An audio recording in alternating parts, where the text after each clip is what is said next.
L'efficacité et la qualité du service rendu blanc-mesnillois, ce sont aussi deux priorités de Thierry Maignan et de son équipe. Une modernisation et un développement de l'offre municipale qui se traduit par exemple par l'adaptation des horaires d'ouverture, l'essor de démarches en ligne, la refonte prévue du site internet. Une ville plus proche du citoyen qui crée de la proximité avec l'ouverture d'une mairie annexe dans le quartier sud, écoute et respect d'engagement fort. Je pense que l'ouverture de la mairie annexe c'est une très bonne chose parce que moi j'habite le sud de Blancmesnil et souvent aller à la mairie principale c'est un petit peu loin.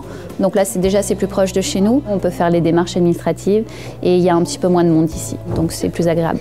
0% d'augmentation de la part communale des impôts depuis 2 ans, une rigueur budgétaire appliquée grâce à des priorités dans les investissements et une réduction des dépenses. Aujourd'hui, la dette a fortement diminué, avec une baisse de 13 millions d'euros, un effort qui s'accompagne d'une diminution du coût des services comme celui de l'eau, avec une baisse de 10% sur la facture. Plus juste attribution des subventions aux associations, fin des dépenses de prestige, renégociation des contrats. Une dépense n'est engagée que si elle est utile, des actions qui préservent le pouvoir d'achat des Blancs-Mesnillois. Un plan de mise aux normes sur 9 ans des bâtiments publics pour les personnes en situation de handicap d'un montant de 450 000 euros par an. Une action permanente au plus près des besoins des Blancs-Mesnillois, propreté, voirie, entretien des écoles, création d'un relais petite enfance, nouvelles places en crèche, culture, sport, jeunesse, action sociale, logement. Sans oublier une priorité, l'accès aux soins avec l'installation de nouveaux praticiens dans la commune et la rénovation en préparation des centres municipaux de santé.